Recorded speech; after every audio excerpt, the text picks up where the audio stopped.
Hello and welcome to my channel, or welcome back to my channel. Hope everyone is doing well. Today I am reading you 4 true ghost stories from the Haunted Canada series. If I pronounce anything wrong, I do apologize. The Ship That Wouldn't Die, Arctic Ocean.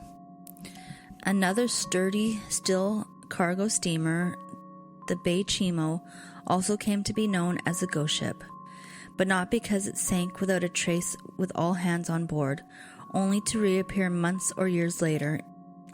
In a way, the Bay Chimo's fate was the exact opposite of the Bannockburns, in that it seemed to be unsinkable, and ended up being dubbed the Ship That Wouldn't Die.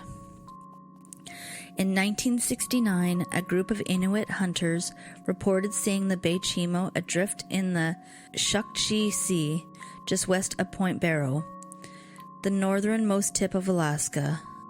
Until then, everyone who knew about the cargo ship had assumed it had finally sunk. After all, the last time anyone had seen it was 7 years before, in 1962.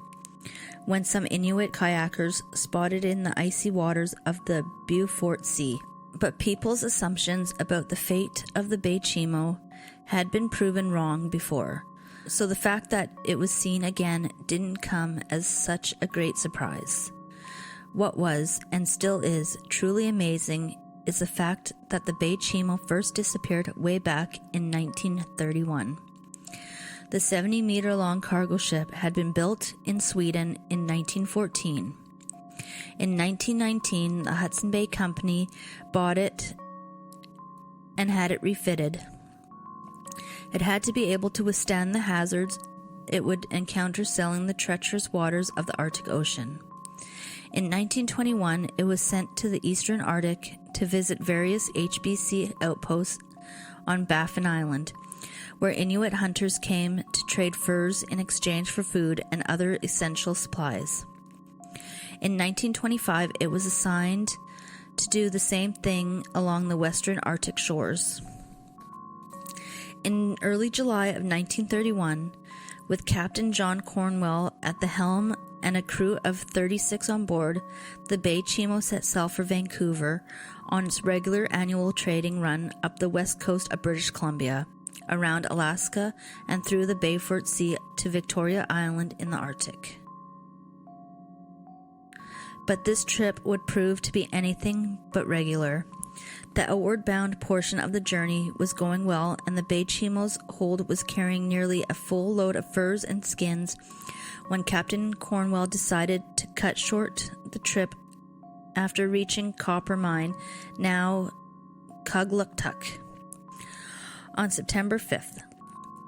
He was worried because he was encountering more large ice floes than he expected to see at the time of the year. His fears were not unfounded. Disaster struck on the return voyage. That September winter came early in the Arctic, and on October 9th, the ship found itself trapped in ice about 1.5 kilometers from shore near Barrow, Alaska.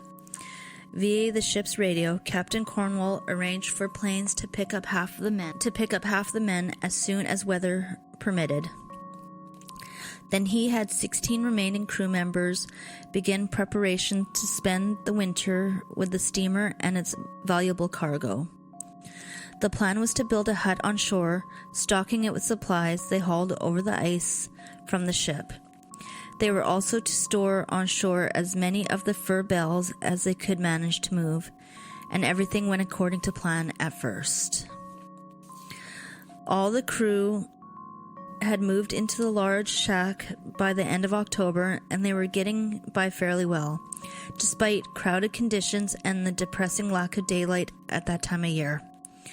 The shack was actually warmer than the ship, but on November 24th, gale force winds had blinded snow began battering the shelter, and the men were forced to stay indoors for 2 days. On the morning of the 26th, when the storm had died down a little, they emerged from the hut to be greeted by an amazing sight. Snow and ice, piled nearly 6 meters high, had built up where the Bay Chimo had been trapped, and the ship was nowhere to be seen. Had the steamer been pushed underwater by the massive mountain of ice and snow? That's what most of the men thought, and the captain radioed HBC headquarters with the bad news. But on December 3rd, Captain Cornwall received a message that shocked everyone. The Bay Chimo had been sighted about 80 kilometers north of their location, trapped in ice about 8 kilometers offshore. A small group of Inuit and white trappers made several trips to the ship, taking away most things of value, including the remaining bales of furs. Those men reported that the steamer had a hole in its side and would most likely sink as soon as the ice broke up. Clearly then, there was no longer any reason for Captain Cornwall and his crew to spend winter in their makeshift accommodations, and planes were finally able to reach them during the second week of February of 1932. They were all greatly relieved that the last voyage of the Bay Chimo had finally come to an end, with everyone returning home safely. But while the voyage may have ended for the crew, it was far from over for their ship. It was almost as if, once freed from the control of human hands, the Bay Chimo had taken on a life of its own. Against all odds, it survived the next thaw, and many others afterward had continued to sail the waters of the Western Arctic. It was seen 3 times over the next 2 years, and again in 1935 and 1939. After World War II, researchers and explorers joined Inuit kayakers and dog sledders in reporting they had seen the ship that wouldn't die, looking ever more rusty and battered as time passed. It still managed to survive decades of brutal Arctic winters and to continue on its mysterious voyage to some unknown destination, dodging deadly icebergs along the way. It's been nearly 40 years since the Inuit hunters reported seeing the Bay Chimo afloat back in 1969. Surely it must have sunk by now, but who knows? People have believed that many times before, and over, the sturdy steel steamer proved them wrong. Maybe it really is a ship that will never die. The Invisible Beast, Moser River, Nova Scotia. Moser River is a small village on Nova Scotia's coastal Highway 7, just west of Halifax, Guysborough County line. The village takes its name from the river on which it was built, and both were named after Henry Moser. He bought land and settled in the area in the late 1700s. Life in Moser River during the first half of the 20th century was still pretty much as quiet and slow-paced as it had been for Moser's children and grandchildren. People made a living fishing, farming, and working in the lumber business, spending time with neighbors, singing, playing the fiddle, step dancing, or playing cards with a pleasant break from the demands of work and daily chores. Back in the early 1900s, Bob Lowe, a Moser River resident, had just spent an enjoyable evening like that, the night he got the fright of his life. It was raining when he left his neighbor's house, so he pulled up his coat collar and set out along the road toward home.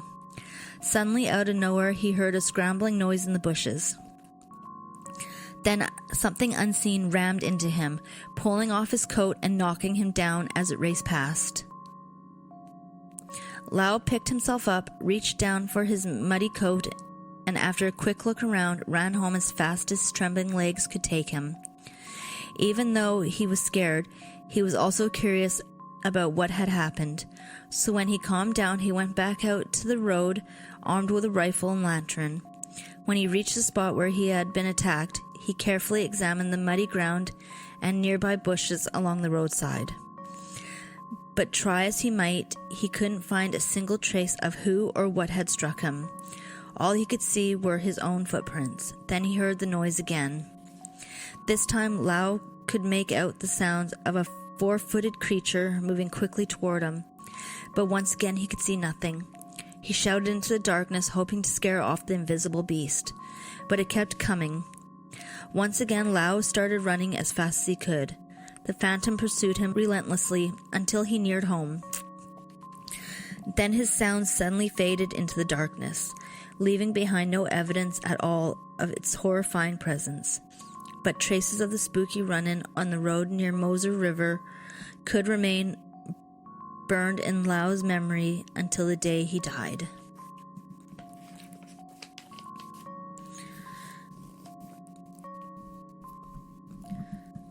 Ghosts of War, Fort Erie, Ontario. Each summer, crowds of visitors take in the sights and sounds of battle reenactments at the old fort in Fort Erie, Ontario.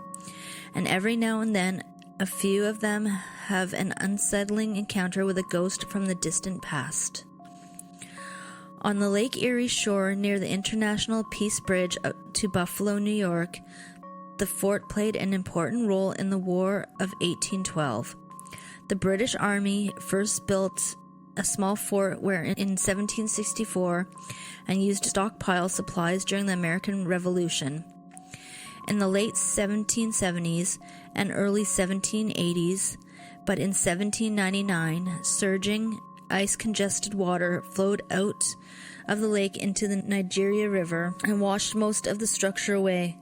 The same thing happened to its replacement in 1803, and the third, new and improved fort wasn't yet finished when the war between the Americans and the British, including Britain's Canadian colonies, began in 1812.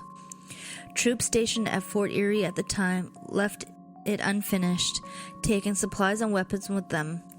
The Americans took it over for a while in 1813, but abandoned it by the end of the year. When the British returned and resumed construction, the Americans captured it in July of 1814 and held off a major British attack that left more than 1,000 British and Canadian soldiers dead.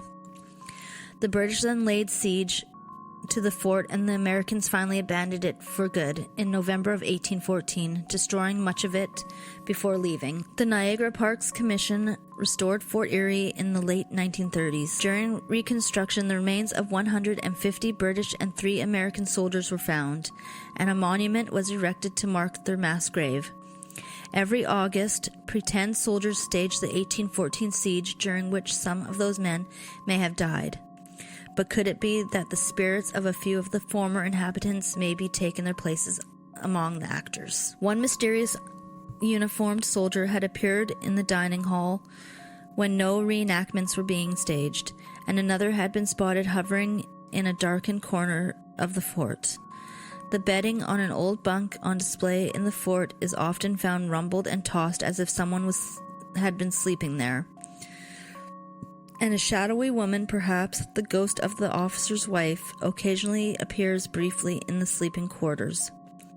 The lingering spirits of any number of individuals who died violently at the fort might account for such ghostly presences at the historic site, but it's the blood-chilling appearance of 2 specific soldiers that seem to have the strongest connections to Fort Erie's past.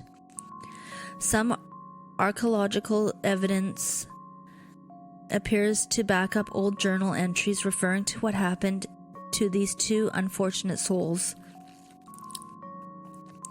Back in the summer of 1814, an American sergeant named Benjamin White was getting a shave from another soldier when the room that the 2 men were in was hit by British cannon fire. White was decapitated and the barber's hands were blown off. Surely his story explains the scariest ghosts of all that haunt the 4, a soldier with no hands and one with no head.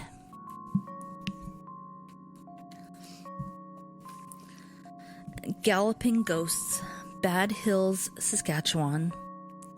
Several years ago, George Redhead, a farmer near Bickley in the Bad Hills region of Saskatchewan, had settled down for the night after a long day of plowing.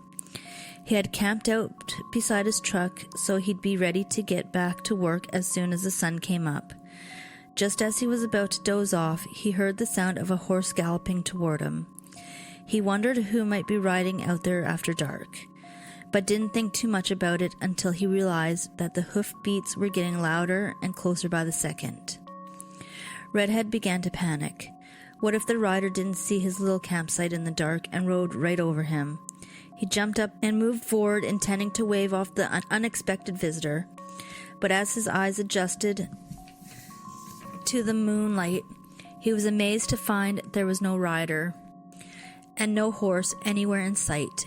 And yet the invisible horse kept coming until it swept past him and away, back into the still silence of the night. Dazed and bewildered, Redhead tried to settle back down, and sleep didn't come easily that night. Years earlier, in 1932, two sisters from Bickley had a much quieter encounter with a ghostly galloper. At least they could see the wispy apparition that pounded toward them. But unlike George Redhead, Annie and Ivy Bristow couldn't hear a sound as the creature approached. In fact, it was the silence that frightened them the most.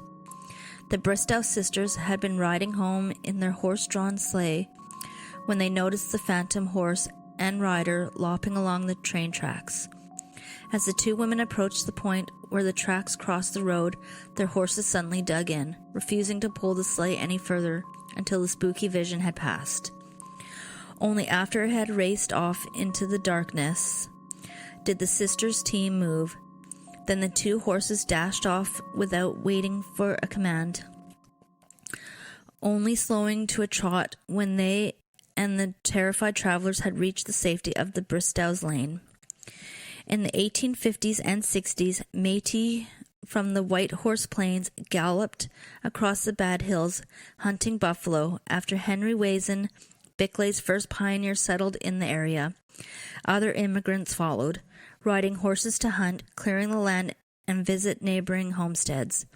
Soldiers, fur traders, mail carriers, traveling perchers, and school children also rode horses in and around Bickley. Well into the 20th century, was the ghostly rider the spirit of one of them? No one knows. Thank you for listening. If you like this type of content, please consider subscribing and liking my channel, and I will see you on the next one.